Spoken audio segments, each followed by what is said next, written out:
আপনার কোরআনের জ্ঞান এত তলানিতে, এ কথা অনেকেই এখন বলতেছে যে কোরআনের সাথে রাজনৈতিক কোনো সম্পর্ক নেই। আপনি কি জ্ঞান অর্জন করেছেন বলেন তো?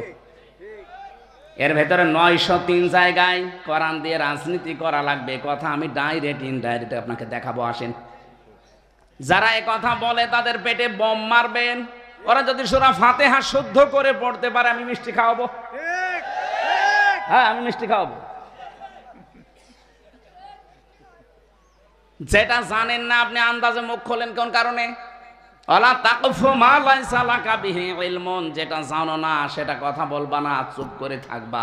আর বাংলাদেশের রোগই হয়ে গেছে, যেটা জানে না ওইটা বেশি করে বলে। আমার মনে হয় এখন যদি বলি আমার যে মাথা ব্যথা করছে, 14টা ডাক্তার এখানে দাঁড়াবে, কেউ বলবে প্যারাসিটামল খান, এই কথা বলছে না কেন? কেউ বলবে কসিয়াম খান, সিটাক্সিন খান, নাপা খান, কত রকমের বড়ির নাম বলবে। অথচ যারা দাঁড়িয়েছে একটাও কি ডাক্তার? আমি যদি এমবিবিএস ডাক্তারের কাছে যাই, ও কিন্তু একবারে প্যারাসিটামল নাপা না, ও বলবে দাঁড়ান আপনার প্রেশার ঠিক আছে কিনা দেখি। কথা বলছেন না? তো এই জন্য যে বিষয়ে যারা জানেন না কথা বলবেন না।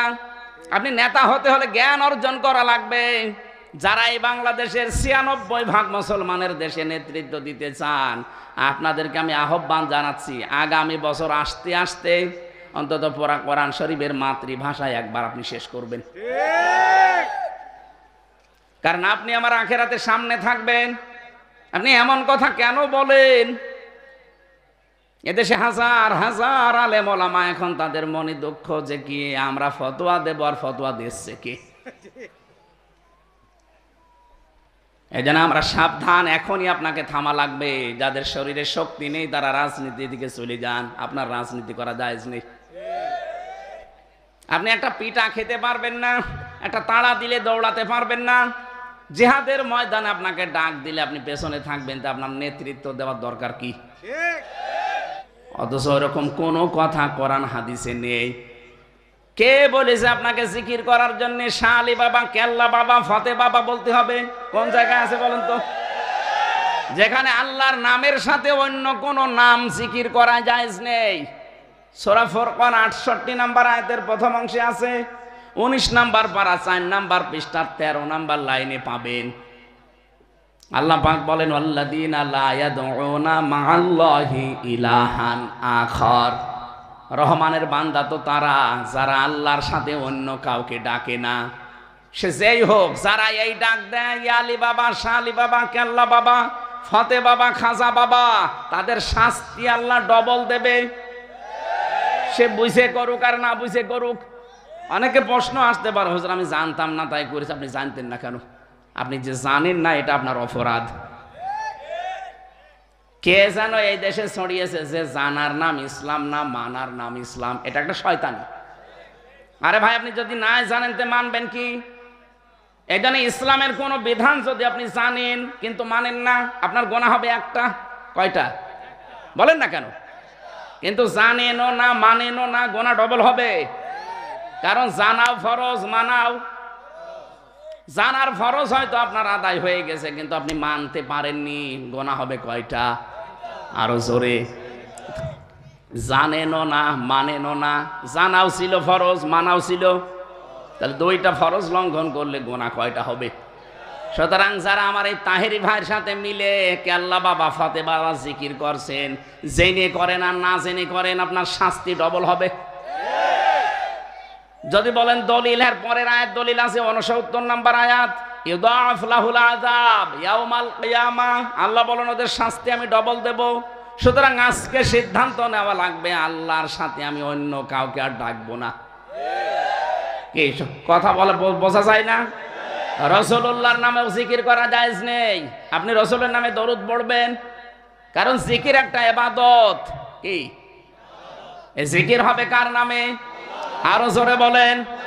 আজকে থেকে ওরা যদি বলে না কেল্লা বাবা জিকির করা যায়, বলবে আয়াত দেখান, কোন জায়গায় কেল্লার নাম আছে দেখান।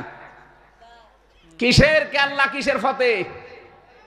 কিয়ামতে আপনাকে হাজির হওয়া লাগবে আল্লাহর সামনে, স্রেফ একা, কোনো কেল্লা থাকবে না। আর বলে না আমার বাবা আছে। এ তো প্রথম ধাপ গেল। দ্বিতীয় ধাপে এবার আল্লাহ ডাকবেন আপনাকে, আর একা ডাকবে না। ইয়াউমা নাদউ কুল্লা উনাসিম বিইমামিহিম। সূরা বানী ইসরাইলের 71 নম্বর আয়াতে আছে, প্রথম অংশে পাবেন। 15 নম্বর পারা 8 নম্বর পৃষ্ঠা 3 নম্বর লাইনে আছে। আল্লাহ বলেন কিয়ামতে এবার আমি আর একা না, তোকে ডাকবো তোর নেতার সাথে। কার সাথে? বলেন বলেন। আমি কি এটা বানিয়ে বলছি? বারবার যে কথা রিপিট করছি এমনি না। কিয়ামতের নেতার সাথে আপনি উঠবেন। আপনি এমন নেতার অনুসরণ করে চলেন যার পা ঠিক মতো মাটিতে রাত 9টার পরে আর পড়ে না। এমন লাল পানি খেয়েছে যে রিকশা ছাড়া বাড়ি যেতে পারে না। এরকম নেতা দেশে নেই? তাল গাছের ধাক্কা দিয়ে বলে মিয়া ভাই সাইড দিয়ে আর কতক্ষণ দাঁড়াবো। এইরকম মানুষের পেছনে আপনি থাকেন। বলেন তো ওই লোকটা যদি কিয়ামতে আপনার সামনে থাকে, তা আপনার কি বিশ্বাস হয় যে আল্লাহ ওরে দেখলে মাফ করবে? ওর চেহারা দেখে তো আল্লাহ রাগ হয়ে যাবে। পেছন পর্যন্ত আল্লাহ তাকাবেই না, বলবে তোর নেতায় যদি এরকম 2 নাম্বার হয়, তুই আরো 3 নাম্বার। এদিকে আয়। নেতৃত্ব দিতে হলে কয়েকটা গুণ মাস্ট বি, লাগবেই। কয়টা? কমপক্ষে 5টা তো লাগবেই, নাই আপনি নেতৃত্ব দিতে পারবেন না। কারণ এটা আখিরাতের সাথে সম্পৃক্ত। শুধু দুনিয়া হলে আমি এটা বলতামই না। প্রথম নাম্বারে নেতা হতে হলে আপনার জ্ঞান লাগবে। এটা বানিয়ে বলছি। সূরা বাকারা 247 নম্বর আয়াত, 2 নাম্বার পারা 19 নাম্বার পৃষ্ঠায় আছে, 13 নাম্বার লাইন, 14 নাম্বার লাইনে আছে। ক্বালা ইন্নাল্লাহা আসতাফাহু আলাইকুম ওয়া যাদাহু বাসতাতান ফিল ইলমি ওয়াল জিসম ইলা আখিরি আয়া। রব্বুল আলামিন বলেন, অবশ্যই আল্লাহ তোমাদের ভেতরে তাদেরকে মনোনীত করেছেন নেতৃত্ব দেওয়ার জন্য, যাদের শরীরে শক্তি আছে আর যারা জ্ঞানী। আমরা এমন নেতাকে পাই, জ্ঞান বলতে যে এইটার জ্ঞান লাগবে। কোনটা? আপনার কোরআনের জ্ঞান এত তলানিতে। এ কথা অনেকেই এখন বলতেছে যে কোরআনের সাথে রাজনৈতিক কোনো সম্পর্ক নেই। আপনি কি জ্ঞান অর্জন করেছেন বলেন তো? এর ভেতরে 903 জায়গায় কোরআন দিয়ে রাজনীতি করা লাগবে কথা আমি ডাইরেক্ট ইনডাইরেক্ট আপনাকে দেখাবো। আসেন। যারা এ কথা বলে তাদের পেটে বোম মারবেন। ওরা যদি সূরা ফাতিহা শুদ্ধ করে পড়তে পারে আমি মিষ্টি খাওয়াবো। হ্যাঁ, আমি মিষ্টি খাওয়াবো। যেটা জানেন না আপনি আন্দাজে মুখ খোলেন কোন কারণে? ওয়ালা তাকফু মা লাইসা লাকা বিহি ইলমুন। যেটা জানো না সেটা কথা বলবা না, চুপ করে থাকবা। আর বাংলাদেশের রোগই হয়ে গেছে, যেটা জানে না ওইটা বেশি করে বলে। আমার মনে হয় এখন যদি বলি আমার যে মাথা ব্যথা করছে, 14টা ডাক্তার এখানে দাঁড়াবে। কেউ বলবে প্যারাসিটামল খান। এই কথা বলছে না কেন? কেউ বলবে কসিয়াম খান, সিটাক্সিন খান, নাপা খান, কত রকমের বড়ির নাম বলবে। অথচ যারা দাঁড়িয়েছে একটাও কি ডাক্তার? আমি যদি MBBS ডাক্তারের কাছে যাই, ও কিন্তু একবারে প্যারাসিটামল নাপা না, বলবে দাঁড়ান আপনার প্রেশার ঠিক আছে কিনা দেখি। কথা বলছেন না? এই জন্য যে বিষয়ে যারা জানেন না কথা বলবেন না। আপনি নেতা হতে হলে জ্ঞান অর্জন করা লাগবে। যারা এই বাংলাদেশের 96% মুসলমানের দেশে নেতৃত্ব দিতে চান, আপনাদেরকে আমি আহ্বান জানাচ্ছি, আগামী বছর আসতে আসতে অন্তত পড়া কোরআন শরীফের মাতৃভাষায় একবার আপনি শেষ করবেন। কারণ আপনি আমার আখিরাতের সামনে থাকবেন। আপনি এমন কথা কেন বলেন? এদেশে হাজার হাজার আলেম ওলামা, এখন তাদের মনে দুঃখ যে কি আমরা ফতোয়া দেব, আর ফতোয়া দিচ্ছে কে? এই জন্য আমরা সাবধান। এখনই আপনাকে থামা লাগবে। যাদের শরীরে শক্তি নেই তারা রাজনীতির দিকে চলে যান। আপনার রাজনীতি করা জায়েজ নেই। আপনি একটা পিঠা খেতে পারবেন না, একটা তাড়া দিলে দৌড়াতে পারবেন না। জিহাদের ময়দানে আপনাকে ডাক দিলে আপনি পেছনে থাকবেন, তা আপনার নেতৃত্ব দেওয়ার দরকার কি? ফেলে ইলমি ওয়াল জিসমি, শক্তি লাগবে। এখানে যদিও দাউদ আলাইহিস সালাম এবং তালুত জালুতের ঘটনা এমনি দেয়নি, এর মূল শিক্ষা এটা যে শক্তিশালী হওয়া লাগবে আপনাকে এবং জ্ঞান লাগবে। যে লোকটা বাংলাদেশে এই কথা বলতে পারে আগামীকাল ঈদুল ফিতরের জানাজার নামাজ অনুষ্ঠিত হবে, কিসের জ্ঞান আছে?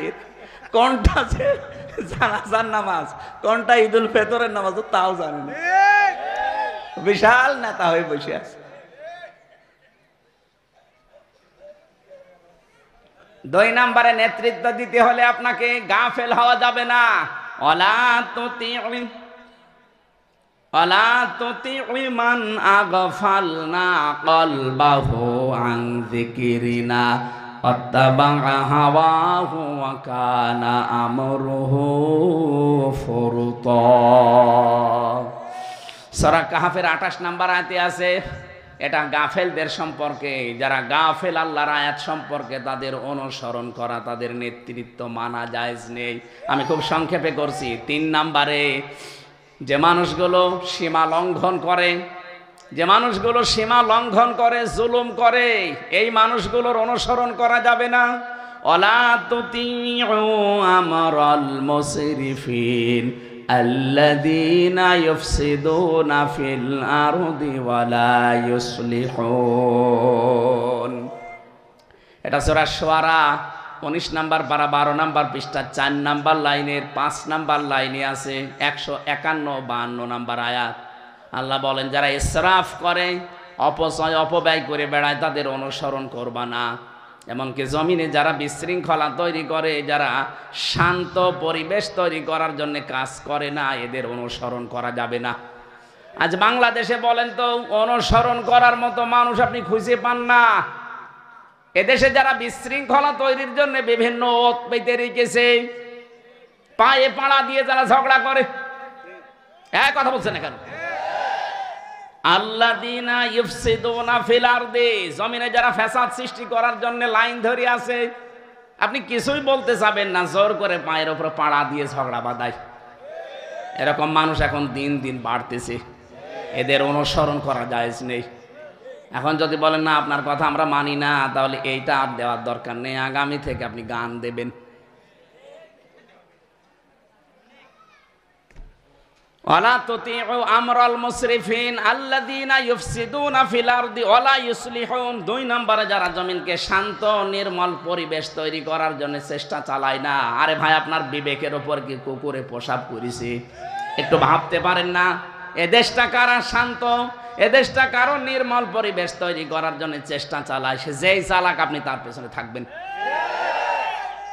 এটা যারাই চেষ্টা করবে যে দুনিয়াকে আমরা শান্ত করতে চাই, কেউ কারো দেখে আতঙ্কিত হবে না, কেউ কাউকে দেখে চিন্তা করবে না, সবাই মনে করবে এটা আমার আপন। এরকম পরিবেশ যারা তৈরি করতে চায়, সে যেই হোক আপনি তাকে মানবেন, এটাই কোরআনের নির্দেশ। আমি জানি এই কথাগুলো শোনার পরে যারা মুনাফিক তাদের রাগ হবে। আজকের আয়াতে আল্লাহ ওইগুলো জানিয়েছে। হে নবী, হক কথা যখন তুলে ধরবেন, দেখবেন মুনাফিকরা তেড়িয়ে আসবে আপনার দিকে। 4 নাম্বারটা বলি, এটা থাক। 4 নাম্বারটা বলি, হ্যাঁ ঠিক বলে, হ্যাঁ বলি আমরা বাড়ি যেতে পারবো তো। সূরা নিসার 34 নাম্বার আয়াত, আর রিজালু কাওয়ামুনা আলান নিসা। আল্লাহ বলেন পুরুষরা হবে গাইডলাইন দাতা আর মেয়েরা হবে তাদের আজ্ঞাবহ। আয়াতের তাফসিরে হাদিস পেয়েছি, নবীজি বলেন লা ইউফলিহা কওমুন, ইউফলিহার আগে লান আছে, অর্থ হবে কখনোই হবে না। এটা মজারে বর্তমান, ভবিষ্যৎ, প্রেজেন্ট, ফিউচার। এখন হচ্ছে না, ভবিষ্যতেও হবে না। ওই জাতি কখনোই সফল হচ্ছে না, হবে না, যে জাতির নেতৃত্বে বসে আছে কোন নারী। এই হাদিসটা এখন আমি কেবল বানালাম, বলেন এটা আমি 100% বিশ্বাস করি।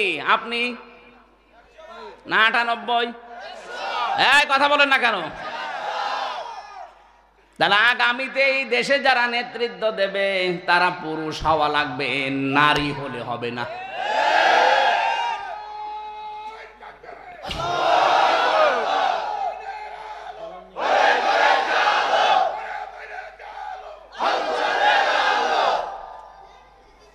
আমার মনে হয় কথাগুলো মেনে নিতে পারলে নবীর এই কথাকে আল্লাহ বাস্তবে দেখাতো। কথা আমরা মেনে নিতে পারি না, এই জন্য 54 বছর আল্লাহ আমাদের দেখায় না। আমরা বিশ্বাস করি নবীর হাদিস ঠিক, কিন্তু মানতে পারি না। বলেন তো, এই আগামীতে যারাই আসবে এই দেশে ক্ষমতায়, তারা নারী হলে চলবে না পুরুষ হওয়া লাগবে?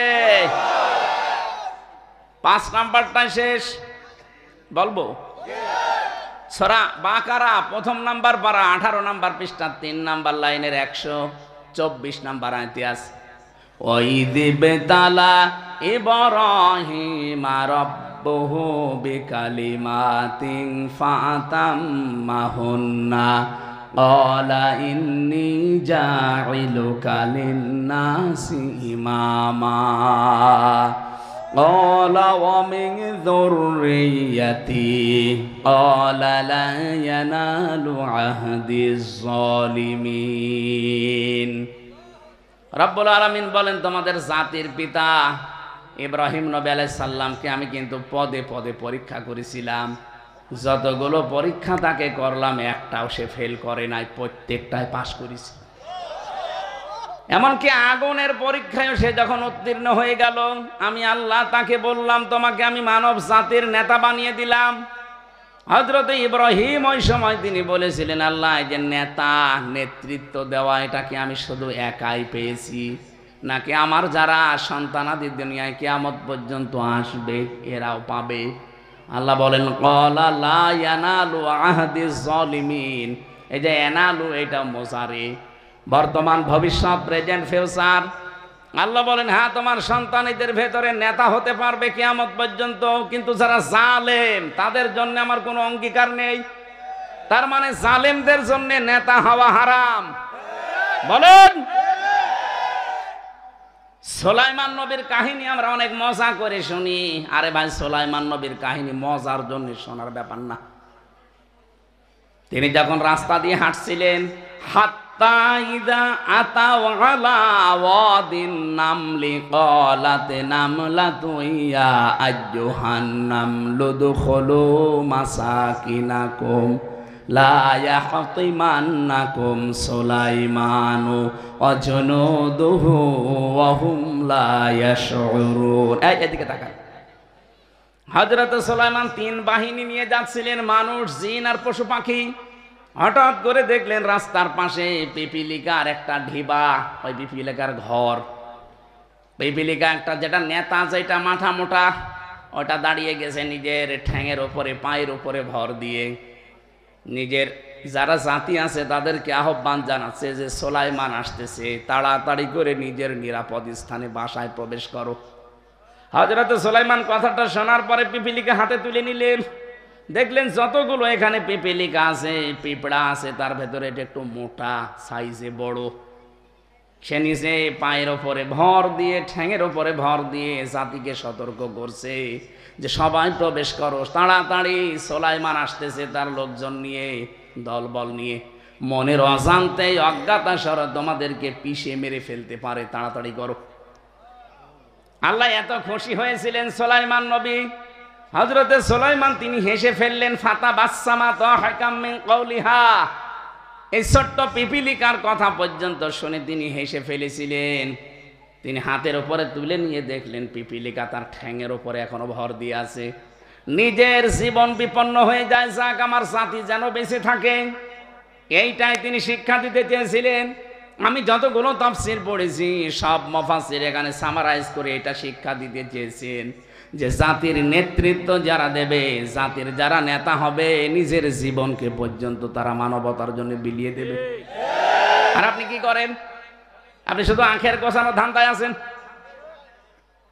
কিসের নেতা আপনি? নেতৃত্ব দিতে হলে যেই দিন থেকে শুরু করবেন ওই দিন থেকে বলবেন, ইন্না সালাতি ওয়া নুসুকি ওয়া মাহইয়ায়া ওয়া মামাতি লিল্লাহি রাব্বিল আলামিন। আমার নামাজ, আমার বেঁচে থাকা, আমার মরে যাওয়া, আমার যত ত্যাগ তিতিক্ষা কোরবানি। এখানে নুসুকের অর্থ 3টা। নুসুকের প্রথম অর্থ হজের ক্রিয়াকলাপ, নুসুকের 2 নাম্বার অর্থ পশু কোরবানি করা, নুসুকের 3 নাম্বার অর্থ ইবাদত বন্দেগী। আমার যত কিছু আছে ত্যাগ তিতিক্ষা, আমি সব আমার আল্লাহর জন্য আজকে থেকে দিয়ে দিলাম। এরপরে মাঠে নামবেন। এইরকম 5টি গুণ কমপক্ষে আপনার ভেতরে থাকা লাগবে, এরপরে আপনি নেতৃত্বের এই জায়গায় আসতে পারেন। আমরা যাদেরকে দেখি একটাও নেই, আন্দাজে দাবি করে। এই জন্য রাসূলের এই কোরআনে কারীম যেটা আল্লাহ নাযিল করে তার উপরে জানিয়েছেন, আল্লাহ যেন আমাদের সামনে এই 5 গুণের বিশিষ্ট মানুষকে সামনে এনে দেন। আমিন। সূরা মুনাফিকের 4 নম্বর আয়াত থেকে আমরা তাফসীর করার জন্য বসেছিলাম। থাকবেন না আপনারা? আমরা তেলাওয়াত করে আরম্ভ করছি। রব্বুল আলামিন বলেন, ওয়াইদা রাআইতাহুম তুজিবুকা আজসামুহুম।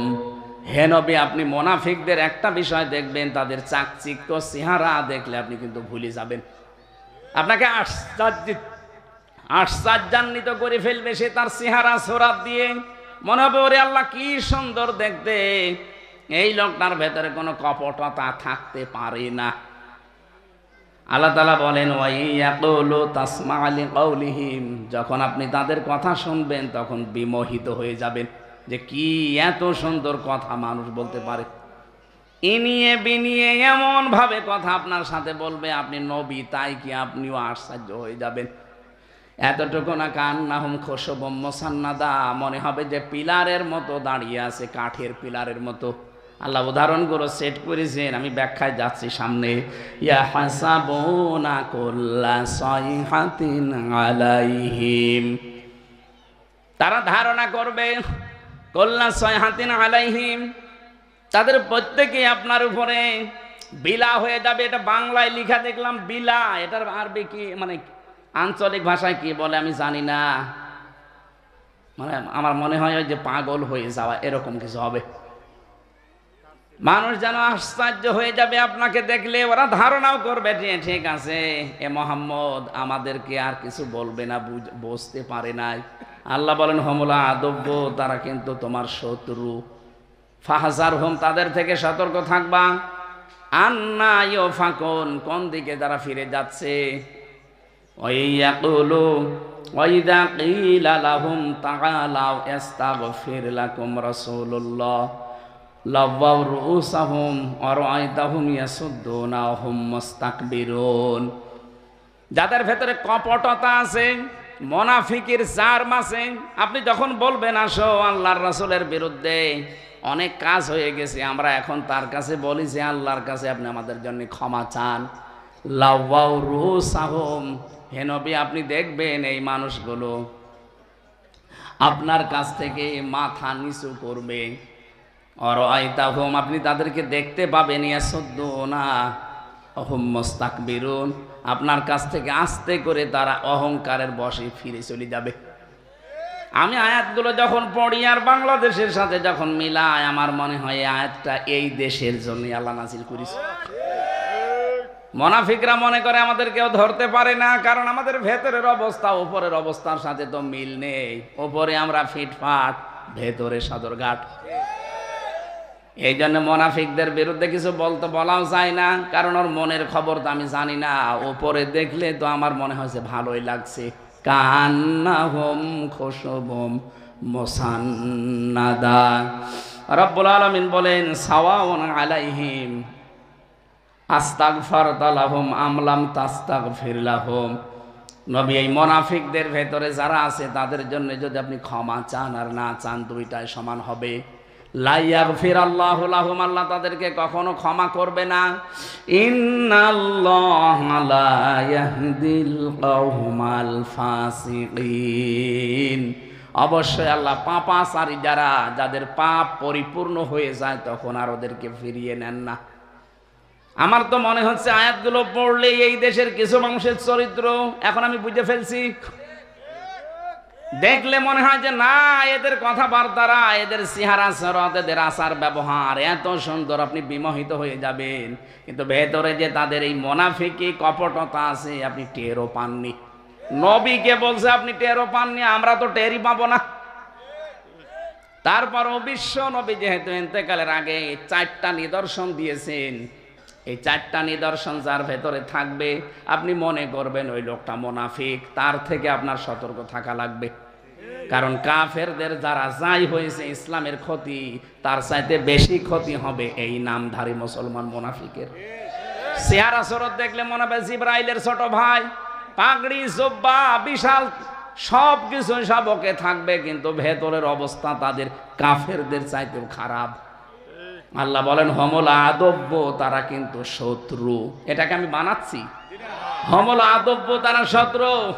আপনি যখন আবু সেহেলকে শত্রু মনে করেন ইসলামের, এই লেবাসধারী এই শয়তানগুলোকেও শত্রু মনে করা লাগবে, কারণ ওদের উপরে ফিটফাট দেখতে আপনি বিমোহিত হয়ে যাবেন দেখলে, কিন্তু ভেতরে এদের কপটতা এত বেশি আপনি কল্পনাও করেন না যে মানুষ এত নিচে নামতে পারে। রব্বুল আলামিন বলেন এদের জন্য ক্ষমা চাবেন না, চারটা গুণ দেখবেন। এক নম্বরে আয়াতুল মুনাফিক, কোন জায়গায় সালাসাতুন, কোন জায়গায় আরবাতুন আছে, যে মুনাফিকদের চিহ্ন নিদর্শন তিনটা বা চারটা। ইদা হাদ্দাসা কাযাবা, কথা বললেই তারা মিথ্যা কথা বলে। সে ধর্মের নামে বলুক আর ধর্মের বাইরে বলুক, কথা বললেই মিথ্যা কথা বলে। দুই নম্বরে ওয়াইদা ওয়াদা আখলাফা, ওয়াদা করলে খেলাফ করে, ঠিক রাখে না। ওয়াইদা আতমিনা খান, যখন তাদের কাছে আমানত রাখা হয় সেটা তারা খেয়ে ফেলে। এ দেশে যে 15.5 বছরে আমানত খেয়ে ফেলেছে, আবার ওয়াজ করা লাগবে।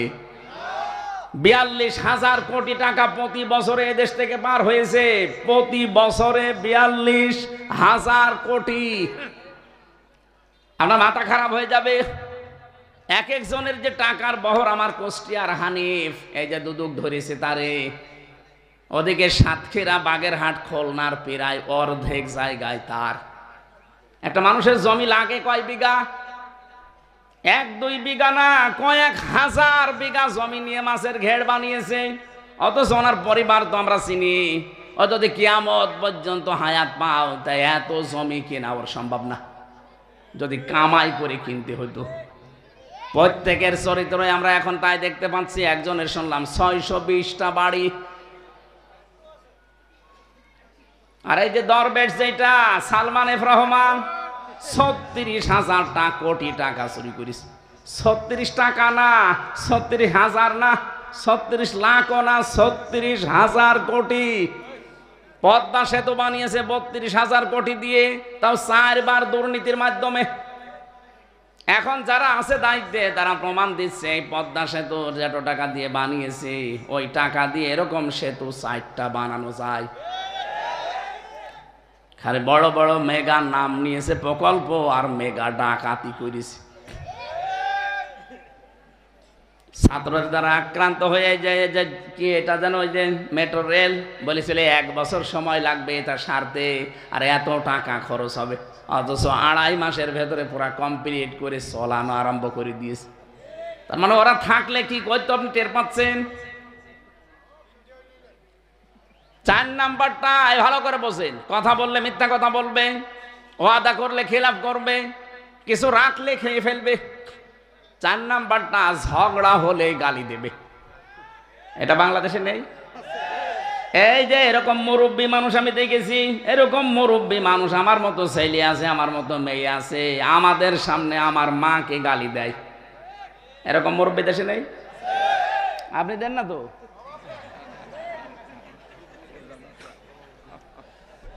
না, আপনার লজ্জা করে না যে এত বড় একটা ছেলে আমার, এত বড় মেয়ে আছে, তার সামনে তার মাকে আমি গালি দিলাম। ওরা যদি এখন ধরে আমারে পিটায়, কি কথা বলছেন এখানে? আপনি আমার মারে গালি দেবেন, আমার মারে ধরে মারবেন, আর আমি বসে বসে দেখবো। এখন যদি ধরে আপনারও পিটায়, কি হবে আপনার? এই জন্য যারা ঝগড়া হলেই গালি দেন, মুখকে কন্ট্রোল করবেন। রাব্বুল আলামিন বলেন এই সমস্ত চরিত্র যাদের আছে, আপনি তাদের জন্য যতই ক্ষমা চান আর না চান, আমি আল্লাহর কাছে সমান। এদের জন্য ক্ষমা চেয়ে কোনো লাভ হবে না। হুমুল্লাযীনা ইয়াকুলুনা লা তুনফিকু আলা মান ইনদা রাসূলিল্লাহ হাত্তা ইয়ানফাদু। তারা এই কথাও বলে যে মোহাম্মদ রাসূলুল্লাহর সাথে যারা আছে, তার সহচর যারা, অনুসারী যারা, তাদেরকে তাদের পেছনে তোমরা খরচ করবা না, ওরা এমনি ওদের ধর্ম থেকে নিবৃত্ত হয়ে যাবে।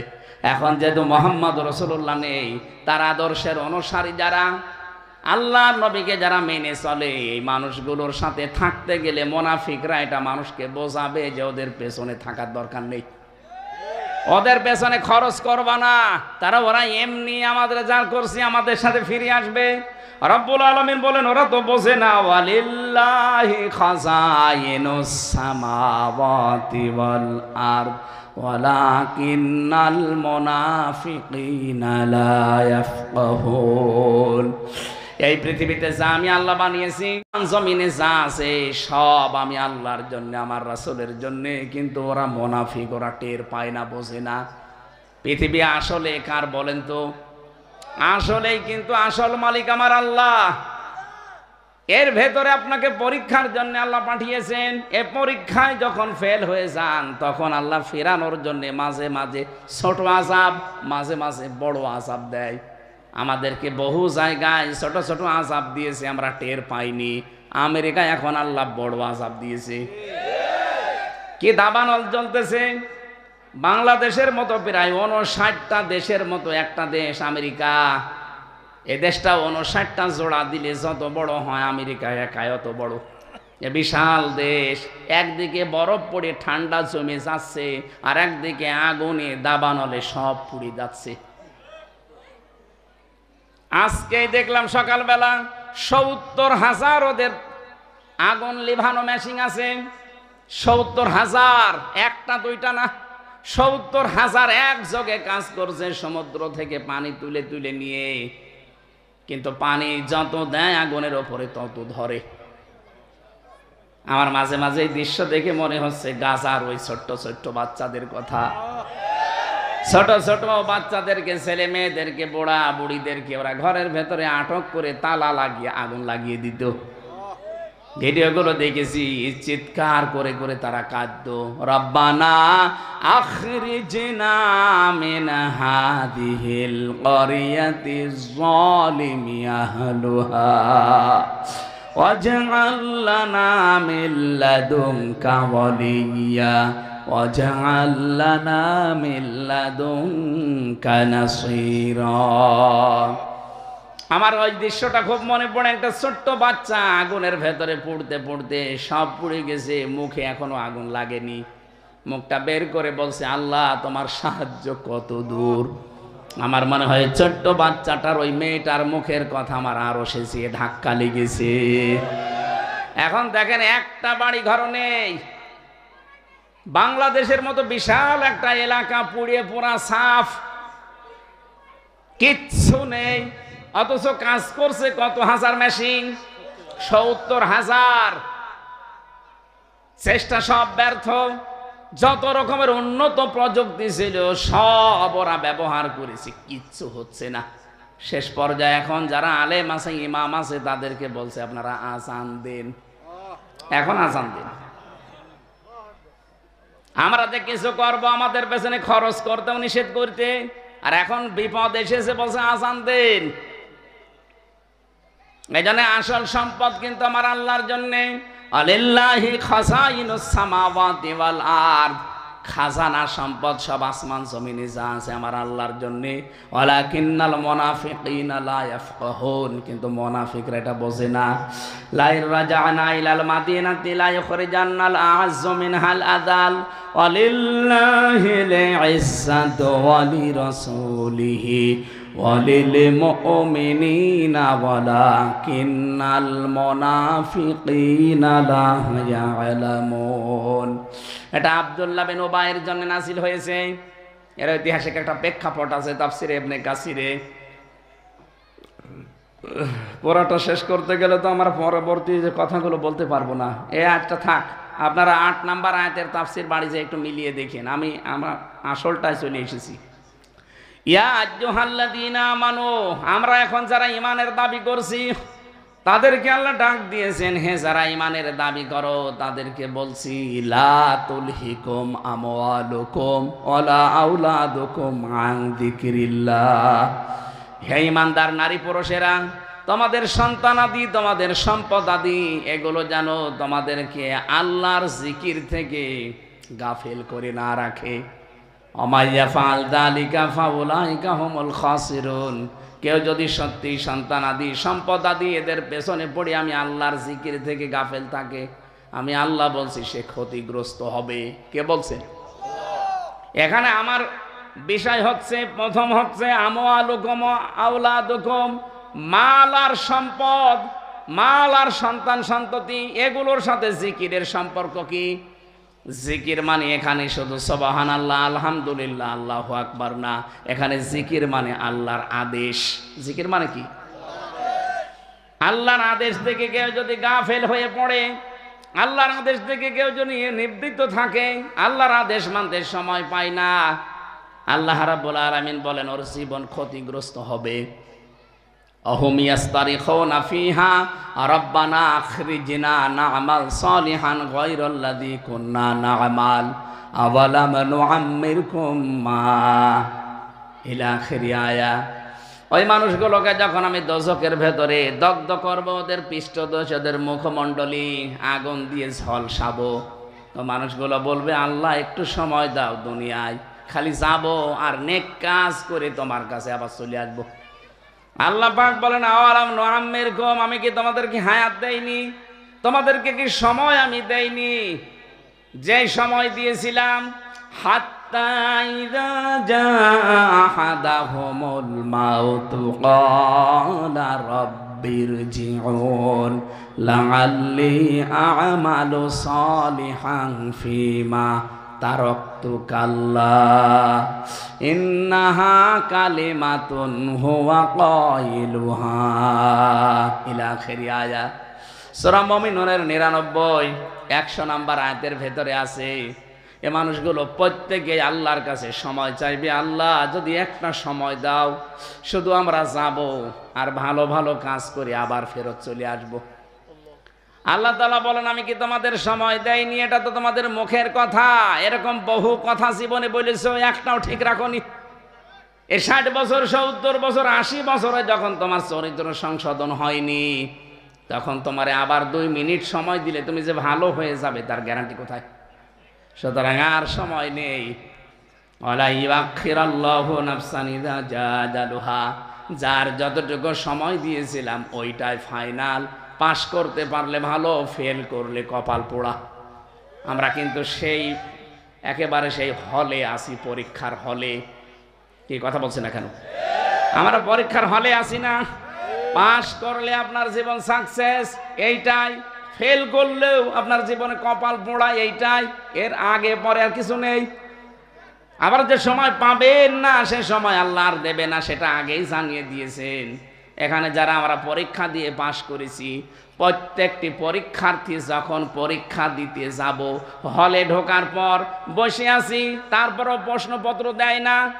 যখন ঘন্টা বাজাবে তখন প্রশ্নপত্র দেবে। কথা বলছে না কেন? অথচ আল্লাহ সে কথায় কি হবে সেটার আগেই প্রশ্নপত্র পাঠিয়ে দিয়েছেন। এরপরেও যদি কেউ আমরা ফেল করে থাকি, আমার মতো কপাল পোড়া হতভাগা আর কেউ নেই।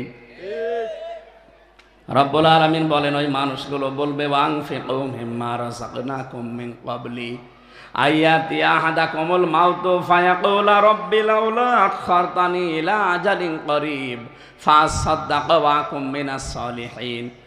একটু সময় আমি চাই, একটু সময় চাইবে যে একটু সময় দাও, আমি শুধু যাবো আর যত সম্পদের মালিক ছিলাম সব আমি দিয়ে আসবো তোমার ইসলামের জন্য, মানবতার জন্যে। শুধু দিয়ে আসবো না, ফাসাদদাকা ওয়া আকুম মিনাস সালিহিন, আমি ভালো হয়ে যাব। আল্লাহ পাক বলেন ফাসাদদাকা ওয়া আকুম মিনাস সালিহিন, এই দুইটা কথা আমার কাছেও গ্যারান্টি দেবে যে আমি একদিকে সাদকা করব, 2 নম্বরে আমি সালিহিন নেককার হয়ে যাব। কিন্তু আমার তো একটা নিয়ম আছে যে স্যার একবার পাঠিয়েছি ওরে আর পরবর্তীতে পাঠাবো না। যদিও 2 জন মানুষকে আল্লাহ পাঠাবেন আবার, হযরতে ঈসা, ইমাম মাহদী আলাইহিস সালাম, এই পৃথিবীতে তারা আসবে, তাদেরটা আলাদা। তাছাড়া কিয়ামত পর্যন্ত একবার যে যাবে আর কোনো দিন আসবে না। হ্যাঁ, যদিও অন্য ধর্মের এই বিশ্বাস আছে যে হিন্দুরা বিশ্বাস করে যে পুনর্জন্মে একবার চলে গেলে নাকি আবার আরেকবার আসবে। ভালো কাজ করে গেলে মানুষ হয়ে আসবে, আর খারাপ কাজ করে গেলে কুকুর হয়ে আসবে। এইটা ওরা বিশ্বাস করে, কিন্তু আমাদের তো আর ওইটা না। আমাদের বিশ্বাস হচ্ছে ইযা জাআ আজালুহুম লা ইস্তাখিরুনা সাআতাও ওয়ালা ইস্তাকদিমুন। একবার যে চলে যাবে, যার জীবনের হায়াত যতটুকু ওই শেষ। আপনি যতটুকু ওই হায়াত পেয়েছেন, ওই হায়াতের জবাব দেওয়া লাগবে আপনাকে। হায়াত কতটুকু? স্বপ্নদের যেদিন শুরু হবে, স্বপ্ন তো শুরু হওয়ার পর থেকে যেই কয়দিন দুনিয়ায় বেঁচে আছেন, ওই কয়দিনের হিসাব দেওয়া লাগবে। কথা বুঝতেছে? তার মানে বালেগ হওয়ার লক্ষণ এইটা। যেই দিন আপনার স্বপ্ন তো শুরু হয়েছে, মনে করেন 12 বছরে বা 15 বছরে, এই 15 থেকে যেই কয় বছর দুনিয়ায় বেঁচে থাকবেন, ওই কয় বছরের পাই টু পাই হিসাব দেওয়া লাগবে। মা বোন যারা এসেছেন, খাদিজাতুল কুবরাকে অনুসরণ করবেন তার জীবনী পড়ে। আমি জেলখানায় বসে বসে মেয়েদের জন্য, বিশেষ করে পারিবারিক জীবন নিয়ে বই লিখেছিলাম। পুরা পরিবার দেখেছি জেলখানায় 3 বছর।